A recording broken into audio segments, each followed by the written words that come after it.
دوستو، آج ہم جس شخص کے بارے میں بات کریں گے اس شخص نے اپنی قبضہ شدہ زمین کو حاصل کرنے کے لیے بہت سے لوگوں کی جانیں لیں۔ اس شخص نے 14 سال کی عمر میں جب وہ بچہ تھا تب اس نے ایک شخص کا قتل کیا تھا۔ ویڈیو کو شروع کرنے سے پہلے ہمارے چینل کو سبسکرائب کر دیں اور بیل آئیکن کو لازمی کلک کر دیں تاکہ جب بھی ہم کوئی نئی ویڈیو اپلوڈ کریں تو آپ کو اس کا نوٹیفیکیشن آ جائے۔ شکریہ۔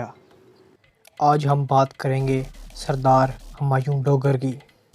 سردار ہمایوں ڈوگر کے والد کا نام سردار اجمل ڈوگر تھا۔ سردار اجمل ڈوگر نے 2 شادیاں کی تھیں۔ ان کے 6 بیٹے تھے۔ سردار ہمایوں ڈوگر ان کی دوسری بیوی میں سے تھے۔ دوستو، جب ذوالفقار علی بھٹو کا دور تھا اس وقت حکومت کے آرڈر کے مطابق ملک بھر کے جاگیرداروں کی زمینیں مزاروں کے نام کر دی گئی تھی۔ اس وقت ہمایوں ڈوگر کی 100 ایکڑ سے زیادہ زمین مزاروں کو چلی گئی۔ اس وقت ہمایوں کی بہت کم عمر تھی۔ پھر جب ہمایوں کی عمر 12 سال ہوئی اور اس کو اس بات کا علم ہوا ذوالفقار علی بھٹو نے اس کی زمینیں مزاروں کے نام کر دی ہیں تو اس کو بہت دکھ ہوا اور اس نے یہ ارادہ بھی کر لیا کہ وہ تمام زمینیں واپس لے کر رہے گا۔ اور پھر کچھ عرصے بعد سن 1988 میں جب بے نظیر بھٹو کی حکومت آئی اس وقت حکومت کی طرف سے آرڈر جاری ہوا کہ جن لوگوں کی زمینیں مزاروں کو دے دی گئی تھیں وہ ان لوگوں کو واپس کر دی جائیں۔ جب سردار ہمایوں ڈوگر کو اس بات کی خبر ملی تو وہ بغیر وقت ضائع کیے ان لوگوں کے پاس چلا گیا جنہوں نے اس کی زمین لی ہوئی تھی۔ ہمایوں نے ان لوگوں سے اپنی زمین واپس لینے کا مطالبہ کیا لیکن ان لوگوں نے زمین واپس دینے سے انکار کر دیا۔ ان لوگوں کے سربراہ کا نام یونس تھا جو کہ ایک بدمعاش تھا۔ سردار ہمایوں ڈوگر کی زمینوں پر برادریوں کے لوگوں نے قبضہ کر رکھا تھا۔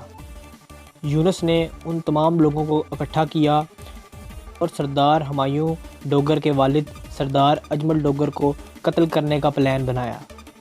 اس پلان کے بارے میں سردار ہمایوں ڈوگر کو خبر ہو گئی۔ اس نے سوچا کہ اس سے پہلے یہ میرے والد کو قتل کریں میں اس سے پہلے ہی یونس کو قتل کر دوں گا۔ دوستو، پھر 14 سال کے ہمایوں ڈوگر نے اپنے ساتھیوں کے ساتھ مل کر یونس کا قتل کر دیا۔ دوستو، پھر ہمایوں ڈوگر پر قتل کا پرچہ ہو گیا اور اس کو اپنے ساتھیوں کے ہمراہ جیل جانا پڑا۔ اس کے ساتھی کچھ عرصے میں رہا ہو گئے لیکن وہ رہا نہ ہو سکا۔ اس کے ساتھیوں میں اس کے ماموں بھی شامل تھے، ان کو بھی رہا نہیں کیا گیا۔ دوستو، پھر ہمایوں ڈوگر اور اس کے ماموں نے مل کر جیل سے فرار ہونے کا پلان بنایا۔ اور پھر ہوا کچھ یوں کہ جب ان دونوں کو کورٹ میں پیشی کے لیے لے کے جایا جا رہا اس وقت ان کو جیسے ہی موقع ملا یہ وہاں سے بھاگ نکلے۔ اب ہمایوں ڈوگر اشتہاری ہو چکا تھا۔ وہ اپنے دوسرے ماموں کے پاس چلا گیا جن کا نام ریاض جٹ تھا۔ وہ پہلے سے ہی اشتہاری تھے۔ دوستو، یہ وہ وقت تھا جب سردار ہمایوں ڈوگر علاقے میں مشہور ہو رہا تھا۔ کچھ ہی عرصے بعد یونس کے قتل کے کیس میں ہمایوں ڈوگر کی صلح ہو گئی لیکن زمین کا مسئلہ پھر بھی حل نہ ہو سکا۔ یونس کے علاوہ جن لوگوں نے زمین پر قبضہ کیا ہوا تھا انہوں نے سوچا کہ اب ہمارا قبضہ تو رہا نہیں، کیوں نہ ان زمینوں کو سستے داموں میں بیچ دیا جائے۔ انہوں نے بنا وقت ضائع کیے گوجرانوالہ کے ایک مشہور بدمعاش افضل چدر کو زمینیں سستے داموں میں بیچ دیں۔ جب سردار ہمایوں ڈوگر کو اس بات کی خبر ہوئی تو اس نے افضل چدر سے رابطہ کیا، اس کو تمام بات بتائی اور اس کو ساری بات تفصیل سے بتائی اور اس سے کہا کہ وہ اس معاملے میں نہ پڑے۔ افضل چدر نے جواب میں کہا کہ میں اس معاملے سے پیچھے ہٹنے کے لیے تیار ہوں اگر تم مجھ سے یہ زمینیں ڈبل قیمت پہ خرید لو۔ سردار ہمایوں ڈوگر کو افضل چدر کی یہ بات پسند نہ آئی اور پھر یہاں سے ان دونوں گروپوں کے درمیان دشمنی شروع ہو گئی۔ ان دونوں گروپوں کے درمیان بہت سی لڑائیاں ہوئیں جن میں بہت سے لوگوں کی موت بھی ہوئی۔ افضل چدر کا تعلق پولیس میں بھی تھا، ایس پی اس کا رشتہ دار تھا۔ علاقے کا ایس پی ان دونوں گروپوں کے زمین کے معاملے میں افضل چدر کی حمایت کرتا تھا۔ سردار ہمایوں ڈوگر نے ایس پی کو پیغام بھجوایا کہ وہ ایک غلط آدمی کی حمایت کر رہا ہے، اگر وہ یوں ہی اس کی حمایت کرتا رہا تو سردار ہمایوں ڈوگر اسے قتل کر دے گا۔ اس دھمکی کے بعد ایس پی نے اپنا تبادلہ کروا لیا۔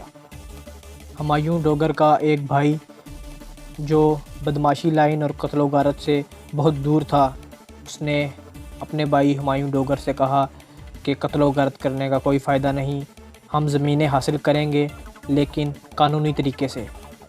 سردار ہمایوں ڈوگر نے اپنے بھائی کی بات مان لی اور وہ کچھ عرصے کے لیے اس نے خاموشی اختیار کر لی۔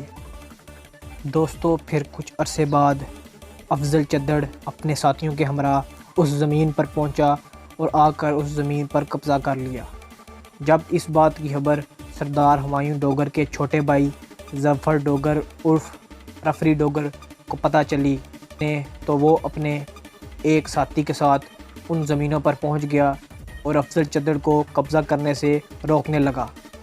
اس نے افضل چدر کا ڈٹ کر مقابلہ کیا، دونوں طرف سے کافی فائرنگ ہوئی۔ جب سردار ہمایوں ڈوگر کو اس بات کی خبر ہوئی تو انہوں نے بنا وقت ضائع کیے اپنے بھائی سے رابطہ کیا اور اس سے کہا کہ وہ جلد ہی گھر واپس آ جائے، جیسا کہ ان کے بڑے بھائی نے ان سے کہا تھا کہ وہ قانونی طریقے سے زمین حاصل کریں گے، کوئی قتل و غارت نہیں کریں گے۔ پھر رفری ڈوگر بھی اپنے بھائی کی بات مانتے ہوئے گھر واپس آ گیا۔ دوستو، پھر افضل چدر نے اس زمین پر اپنا ڈیرا بنا لیا اور مورچے بھی بنا لیے، لیکن پھر کچھ ہی عرصے بعد سردار ہمایوں ڈوگر اپنے بھائی اور اپنے ساتھیوں کے ہمراہ اس زمین کی اور نکل پڑا۔ سردار ہمایوں ڈوگر نے افضل چدر کے اوپر حملہ کر دیا۔ افضل چدر کو اس کے ساتھیوں سمیت سردار ہمایوں ڈوگر نے پکڑ لیا۔ سردار ہمایوں ڈوگر نے یہ پلان بنایا کہ ان تمام لوگوں کو قتل کر کے دریا میں پھینک دیا جائے۔ افضل چدر سردار ہمایوں ڈوگر کے قدموں میں پڑ گیا، نبی پاک کی قسمیں دینے لگا، اپنی جان کی بھیک مانگنے لگا۔ جب افضل چدر نے نبی پاک کی قسم دی تو اس وقت سردار ہمایوں ڈوگر نے افضل چدر کی جان بخش دی۔ گاؤں کے لوگوں نے افضل چدر کو پولیس کے حوالے کر دیا۔ افضل چدر کچھ عرصہ حوالات میں رہا، لیکن اپنے پولیس میں تعلقات کی وجہ سے وہ جلد ہی حوالات سے باہر آ گیا۔ جیل سے رہا ہونے کے بعد تقریباً 6 ماہ بعد افضل چدر ایک مرتبہ پھر اپنے ساتھیوں کے ہمراہ، اور اس مرتبہ اس کے ساتھ پولیس کی نفری بھی تھی، وہ سردار ہمایوں ڈوگر کی زمین پر قبضہ کرنے کے لیے پھر سے آ گیا۔ جب ڈوگر گروپ کو اس بات کا علم ہوا تو وہ بھی وہاں پر پہنچ گئے اور پھر دونوں گروپوں کے درمیان لڑائی شروع ہو گئی۔ دونوں طرف سے بہت زیادہ فائرنگ ہوئی اور درجنوں ہلاکتیں بھی ہوئیں۔ ڈوگر گروپ نے کافی سے پولیس اہلکاروں کو پکڑ لیا، لیکن پھر پولیس والوں کی منتیں کرنے کے بعد پولیس والوں نے ان کی کافی منت سماجت کی، جس کے بعد ڈوگر گروپ نے ان کو چھوڑ دیا۔ افضل چدر کو ایک مرتبہ پھر ذلیل ہو کر وہاں سے جانا پڑا۔ دوستو، سردار ہمایوں ڈوگر وقت کے ساتھ ساتھ مشہور ہوتا چلا جا رہا تھا اور اس کی طاقت بھی بڑھتی جا رہی تھی۔ سردار ہمایوں ڈوگر پورے پنجاب میں بہت مشہور ہو چکا تھا۔ ایک مرتبہ ایسا ہوا کہ سردار ہمایوں ڈوگر اور ان کا چھوٹا بھائی رفری ڈوگر گھر پر اکیلے تھے، ان کا کوئی ساتھی ان کے ساتھ نہیں تھا۔ پولیس کو مخبری ہو چکی تھی اور ان کو اس بات کا علم تھا کہ یہ دونوں اکیلے ہیں۔ پولیس نے ان کے گھر پر چھاپا مارا۔ اب ان دونوں بھائیوں کو خبر ہوئی کہ پولیس نے چھاپا مارا ہے۔ ان کے پاس اس وقت صرف ایک ہی گھوڑی تھی جس کا نام رانو تھا۔ یہ دونوں بھائی اس کے اوپر سوار ہوئے۔